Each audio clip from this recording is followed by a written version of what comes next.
Oi, gente! Muito boa tarde a todos, sejam muito bem-vindos a mais uma aula aqui de revisão, né, de Direito do Trabalho. Hoje nós vamos falar um pouquinho acerca das alterações do contrato de trabalho. Pode haver alteração no contrato de trabalho? Sim, pode, porém, o nosso artigo 468 nos diz, né, como será feita essas alterações, quais são os seus requisitos. Mas antes da gente começar a nossa aula de hoje, eu gostaria de agradecer a todos a presença de vocês aqui, né? E gostaria de dizer também, enfatizar, que aqui eu não tenho a intenção de exaurir todo o tema acerca do direito do trabalho, porque a gente não tem mais tempo hábil para isso. Aqui, a minha intenção é passar o mais relevante, o de mais importante para você ir para a sua prova e responder as possíveis questões cobradas acerca de determinado assunto, certo? Então, aqueles assuntos que eu vejo que não tem tanta relevância assim, eu já vou falar um pouco menos. Aqueles que eu vejo que tem mais relevância, eu vou enfatizar um pouco mais, certo? Combinado? Então, assim, se você está tipo, Fernando, estou zerada, não estou conseguindo entender, minha cabeça ainda não está sintonizada, eu estou muito novinha no estudo de concurso, eu recomendo que você compre um cursinho para você estudar de forma detalhada. Só que outra coisa, assim, se for para os concursos que estão saindo aí de TRT, o tempo está curto, viu? Então, corra aí, vá o mais longe que você puder, tá bom? Mas não deixe de assistir aqui as nossas revisões, porque eu faço com muito carinho, com muito amor, com muita dedicação, e eu tenho certeza que o que eu passo aqui é o suficiente. Mas se você sentir que precisa de algo mais, é só buscar este algo mais. Combinado? Fechado? Então vamos para a aula de hoje. Como eu ia dizendo, hoje nós vamos conversar acerca das alterações do contrato de trabalho.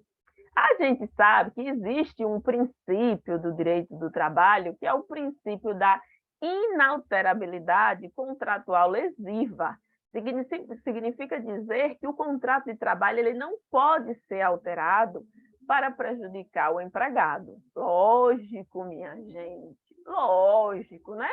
O contrato de trabalho ele pode até ser alterado, a gente vai ver isso aqui, mas não para prejudicar o empregado, tá certo? O nosso artigo 468, ele diz o seguinte, vamos ler. Nos contratos individuais de trabalho, só é lícita a alteração das respectivas condições por mútuo consentimento e ainda desde que não resultem direta ou indiretamente prejuízos ao empregado, sob pena de nulidade da cláusula infringente desta garantia. Então, o que o artigo 468 nos diz é que existe sim a possibilidade de alteração do contrato de trabalho, desde que ela não venha prejudicar os direitos já conquistados aí pelo empregado naquele contrato e que tenha também o mútuo consentimento, ou seja, o empregado concorde com essa alteração, certo? Pegou essa parte? Pegou, né? Pronto. Bora lá. Gente, veja só. A alteração do contrato de trabalho, como eu falei, tem que haver o mútuo consentimento e não pode prejudicar o empregado, certo? Porém, existe no direito do trabalho, como tudo na vida, nada é absoluto, tudo é relativo. Existe no direito do trabalho uma alteração que ela pode ser feita pelo empregador. É um direito dado ao empregador. Eu estou falando do jus variandi, que podemos dizer assim, que é o poder hierárquico, né? Dado ao empregador para comandar ali a sua atividade laborativa.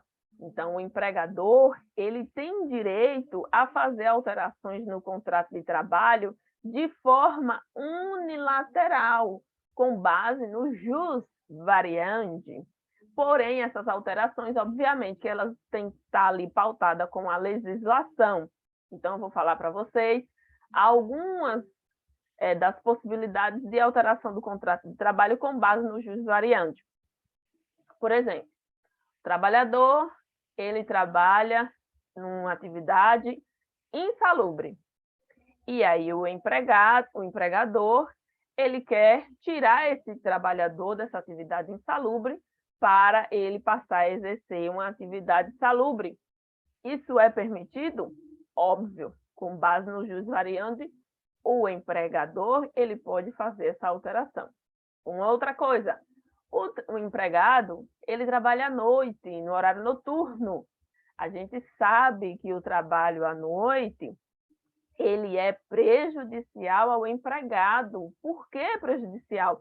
Porque está ao contrário do que diz, né? do costume, do que é comum, né? Então, nós, seres humanos, estamos acostumados, habituados, desde que nascemos, a dormir à noite e trabalhar durante o dia. Então, se você vai trabalhar à noite e dorme durante o dia, você está ao contrário do que você está habituado, né? Do que o seu organismo está habituado a fazer desde o princípio, desde que você, né, passou a existir. É exatamente por isso que existe o adicional de 20% e a hora noturna ela é reduzida, né? Não é de 60 minutos, como eu falei para vocês. Então, suponhamos que um trabalhador ele trabalha no horário noturno, mas o empregador quer fazer essa alteração, tirar ele do horário noturno e ele passar a trabalhar no horário diurno. É possível isso? Sim. Precisa do consentimento do empregado? Não. Isso pode ser feito de forma unilateral, com base no jus variandi, tá? Uma outra situação, por exemplo, o empregador ele tem até o quinto dia útil do mês subsequente para executar, né, para realizar o pagamento dos seus funcionários. Isso aí todo mundo sabe, porque se você é concursado ou é concurseiro, você com certeza já trabalhou na iniciativa privada, então isso aí é fácil. Mas existem estabelecimentos onde o empregador ele paga por quinzena, né? Ou o empregador ele paga todo dia 30. Isso é possível? Ele só não pode deixar para pagar depois do quinto dia útil subsequente ao mês, né? Subsequente, no caso. Mas ele pode pagar no mês de trabalho até o dia 30. Suponhamos que você entra na empresa dia 1º, até o dia 30 ele faz o seu pagamento do presente mês? Sim, sem problema nenhum, certo? Gente, deixa eu falar uma coisa para vocês. Houve uma alteração no parágrafo 1º do artigo 468, extremamente relevante. Extremamente relevante. Eu tenho quase certeza que isso cai em prova, tá? Então, assim, prestem atenção no que eu vou falar agora. Eu acredito que eu já até mencionei isso nas outras aulas, mas nunca demais, né? Olha só, a reforma trabalhista, em 2017, ela trouxe uma alteração no parágrafo 1º do artigo 468. Que alteração foi essa? Antes da reforma trabalhista, o empregado ele ganhava uma função de confiança e ele passava a exercer aquela função de confiança e ganhar uma gratificação de função. Aquele empregado que passava mais de 10 anos exercendo aquela função de confiança, ainda que perdesse a função de confiança e voltasse a exercer o seu trabalho anteriormente exercido, né? Ele não perderia mais a gratificação de função. Era a regra. A partir de 10 anos, exercendo o cargo de confiança, você incorporava a gratificação de função. Porém, a partir da reforma trabalhista em 2017, isto mudou. Mudou. Hoje, a gratificação de função ela se tornou um salário condição. Porque você só recebe essa gratificação enquanto você estiver exercendo, você estiver no cargo de função de confiança. A partir do momento que você sai, que você deixa o cargo de função de confiança, você perde essa gratificação. Aí eu pergunto para vocês, aqui para nós, só nós dois aqui, só eu e vocês. Me diga uma coisa, segredo aqui nosso, tá? Você acha que essa alteração na legislação prejudicou ou beneficiou o empregado? O artigo 468 diz que não pode haver alteração no contrato de trabalho sob pena de nulidade. Prejudicou ou beneficiou o empregado? Com certeza prejudicou, né? Isso é um retrocesso. A meu ver, né? Se você recebia uma gratificação após 10 anos, ela era incorporada. Hoje não é mais. Isso é claro que é algo prejudicial ao empregado, mas está na lei e a gente precisa saber. A partir de 2017, você só recebe a gratificação de função enquanto você estiver no cargo de confiança. A partir do momento que você deixa o cargo de confiança, você perde a gratificação, independente do tempo que você venha a ficar exercendo ali aquele cargo de confiança. Então, a súmula 372, que falava sobre essa gratificação, ela perdeu a sua eficácia, né? Ela perdeu a sua eficácia. Gente, deixa eu falar um pouquinho mais para vocês, porque é o seguinte, o empregador, com base no jus variandi, ele tem o direito de fazer algumas alterações, né? Isso de forma unilateral, sem a necessidade de anuência do empregado. Porém, se o empregador extrapola no uso, né? No uso do direito do jus variandi, o que é que vai acontecer? O empregado ele vai fazer jus, né, a rescisão indireta, por exemplo. O empregado, com base no jus resistente, né, que é diferente do jus variandi, ele vai poder pedir aí a rescisão indireta desse contrato de trabalho por excesso de, como é que eu posso falar para vocês? Por excesso, né, do uso deste direito do jus variandi realizado pelo empregador. Então, saiba disso. Não esqueçam, por favor, dessas alterações. Combinado? Fechou, né? Agora vamos falar sobre transferência. Existem dois tipos de transferência. Nós temos a transferência definitiva, que é aquela que acarreta mudança de domicílio, e nós temos a transferência provisória. São coisas diferentes, tá bom? Vamos conversar um pouquinho sobre elas. Vamos, né? O artigo 469 fala acerca da transferência, certo? De local de trabalho, obviamente. Tem alguém me ligando, deixa eu ver quem é, eu não vou poder atender. Depois eu vou ficar aí. Depois vai cair a ligação. Vamos lá. O artigo 469 fala o seguinte, vamos ler aqui, para ficar mais fácil.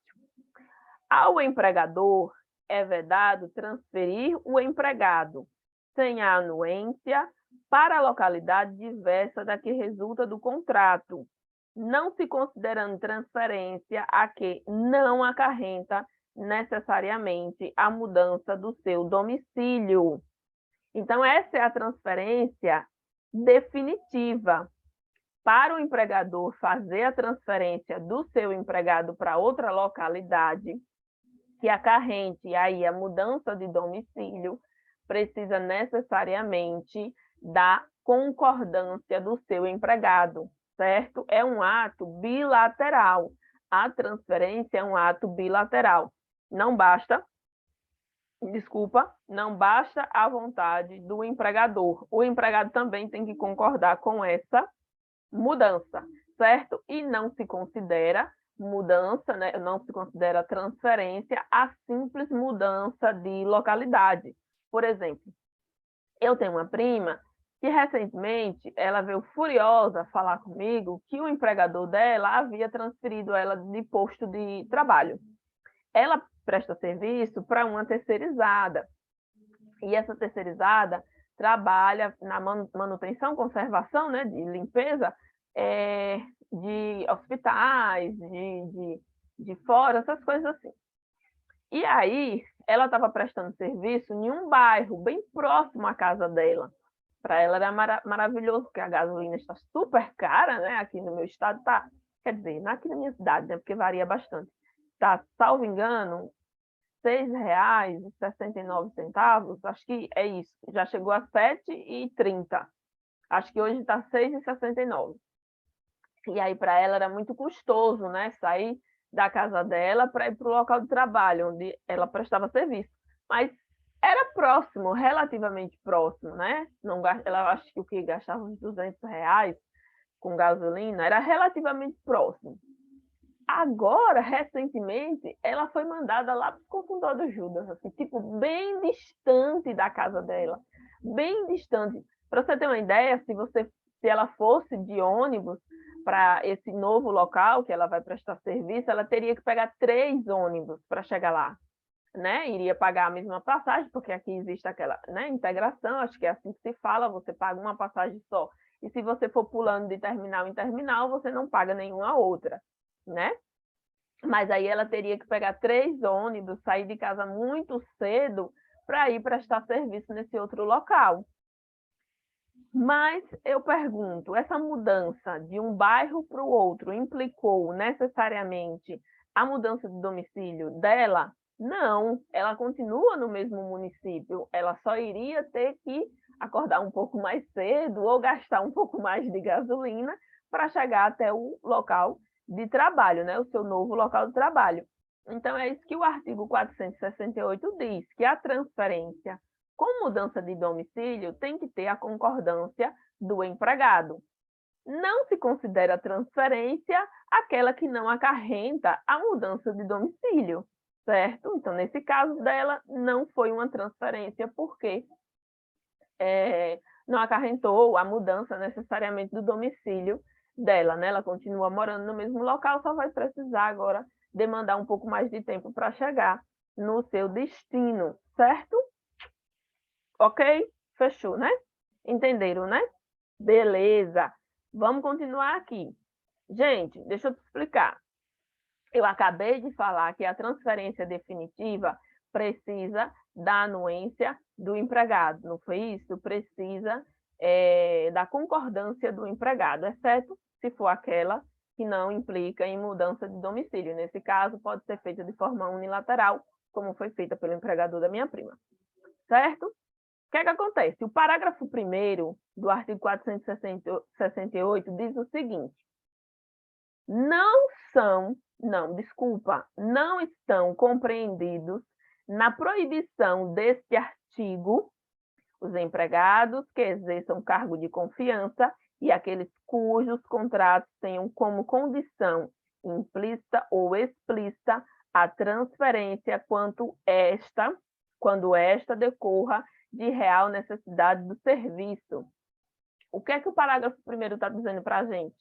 Que a transferência definitiva precisa da anuência, da concordância do empregado. Porém, se este empregado exercer cargo de confiança ou no contrato de trabalho deste empregado já haver essa cláusula de possível necessidade de mudança de domicílio, neste caso, a transferência ela poderá ser feita de forma unilateral e não necessariamente com a concordância do empregado, porque primeiro ele exerce uma função de confiança.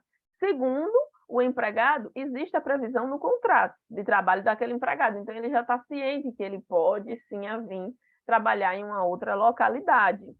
Além disso, tem que ficar comprovada a real necessidade do serviço, ou seja, a real necessidade desse empregado prestar esse serviço nessa outra localidade. Nesta hipótese, não vai precisar da anuência da concordância do empregado. O empregador vai poder fazer de forma unilateral, com base lá também no jus variante, certo? Não esqueçam disso. A transferência definitiva que implica mudança de domicílio precisa da concordância do empregado, é um ato bilateral, tá? Porém, se o empregado for uma pessoa que exerça cargo de confiança ou existir previsão no contrato de trabalho de eventual mudança de domicílio, seja de forma implícita ou explícita, e ainda ficar comprovada a real necessidade do serviço, essa transferência poderá ser feita de forma unilateral, sem problema nenhum. Uma outra hipótese de transferência definitiva, que poderá ser feita também de forma unilateral, certo? É quando haver a extinção do estabelecimento de trabalho, né? Então, suponhamos que eu, Maria Fernanda, antigamente eu trabalhava no bairro Grajeru, que ficava em Aracaju, né, na capital. Então, eu trabalhava no bairro Grajeru, e essa empresa, hoje, ela tem vamos dizer, filial, alguma coisa nesse sentido, em um outro bairro. Suponhamos que a empresa lá do Grajeru venha a fechar, né? Houve a extinção do estabelecimento do local de trabalho. Neste caso, sim, de forma unilateral, a minha empregadora poderá, sim, me transferir de forma definitiva para um outro local, porque houve a extinção do local de trabalho. Então, nesse caso, é possível, sim. Então, regra geral, estou enfatizando isso porque isso cai muito em prova, tá? Inclusive, eu já errei isso em prova. Então, regra geral, transferência definitiva com a anuência do empregado. É um ato bilateral. Aquela transferência que não acarrente necessariamente a mudança de domicílio não se considera transferência, é somente uma remoção. Você sai de um lugar, vai para o outro. E, neste caso, pode sim ser feito de forma unilateral. O que mais pode ser feito quando o empregado exerce um cargo de confiança ou existe a previsão no contrato de forma implícita ou explícita e ainda haja a real necessidade do serviço. Nesse caso, pode ser feita também de forma unilateral. Ainda pode ser feita de forma unilateral a transferência quando ocorrer a extinção do estabelecimento em que o trabalhador trabalha. Neste caso, também vai ser possível, certo? Fechou? Entenderam? Eu quero saber, viu? Se vocês estão entendendo, coloca aí nos comentários. Vamos lá. O parágrafo 3º do artigo 469 fala sobre a transferência provisória. Então, acabou transferência definitiva, vamos conversar sobre a transferência provisória. A transferência provisória, para mim, é até melhor do que a definitiva. Simbora, vamos ler aqui o que diz a transferência provisória, ou seja, o parágrafo 3º. Em caso de necessidade de serviço, o empregador poderá transferir o empregado para a localidade diversa da que resultar do contrato, não obstante as restrições do artigo anterior, mas, neste caso, ficará obrigado a um pagamento suplementar, nunca inferior a 25% do salário que o empregado percebia naquela localidade, enquanto durar a situação. Ou seja, a transferência provisória é um ato unilateral, não precisa do consentimento do empregado, porém, enquanto durar essa transferência provisória, certo? O empregado terá direito a receber um adicional de, no mínimo, 25% em cima, né, do seu salário, falando popularmente aqui, em cima do seu salário, a mais, certo? Enquanto durar essa situação, enquanto durar a transferência provisória. Vamos ler de novo? Bora. Artigo 469, parágrafo 3º. Em caso de necessidade de serviço, o empregador poderá transferir o empregado para a localidade diversa da que resultar do contrato, não obstante as restrições do artigo anterior, mas neste caso ficará obrigado a um pagamento suplementar que percebia naquela localidade. Um pagamento suplementar, nunca inferior a 25% dos salários que o empregado percebia naquela localidade, enquanto durar essa situação, certo? Adicional, no mínimo 25%. Outra coisa, as despesas resultantes da transferência correrão por conta do empregador. Então, se você vai transferir, se você vai para um outro local, lá cumprir o seu contrato de trabalho, as despesas resultantes desta transferência fica por conta do seu empregador, nunca do seu empregado. A súmula 29 do TST diz o seguinte: o empregado transferido por ato unilateral do empregador para a localidade mais distante de sua residência tem direito ao suplemento salarial de despesa de transporte. Isso aqui é muito peculiar falar sobre isso, porque é o seguinte: o caso da minha prima aqui, né? Ela trabalhava próximo à casa dela e aí foi mandada para um lugar bem distante, totalmente contrário à localidade que ela morava, né? Aí o que é que acontece? Aqui em Sergipe, que é onde eu moro, né? Existe um sistema de integração. Eu não sei exatamente a nomenclatura, mas é basicamente isso, é um sistema de integração, onde você paga uma passagem e enquanto você estiver passando pelos terminais, você não paga uma nova passagem. Então, você pega um ônibus num terminal X e aí você precisa passar por 3 terminais até chegar na sua localidade, no seu local de trabalho. Você vai passar por todos eles, vai pegar novos ônibus dentro do terminal, obviamente, e não vai pagar uma nova passagem. Então, o que acontece? Quando a gente lê essa súmula aqui, dá a entender que só porque você mora muito distante do seu local de trabalho, né, diferente de anteriormente a essa mudança, o empregador ele teria que lhe pagar algo mais, né, um valor suplementar ao seu salário, porque você vai gastar mais para chegar no seu local de trabalho. Só que essa regra, por exemplo, aqui em Sergipe, nesses termos que eu estou falando, né, a não ser que você precise sair do terminal e entrar de novo, pegar um outro ônibus fora do terminal, não se aplica por conta dessa integração, né? O que iria acontecer com relação à minha prima, se ela não tivesse transporte, ela sair de casa mais cedo, né? Para poder chegar no local de trabalho no horário marcado e não necessariamente gastar mais. Ela iria gastar, salvo engano, a passagem hoje é R$ 4 aqui, então ela iria gastar R$ 4 para ir, R$ 4 para voltar.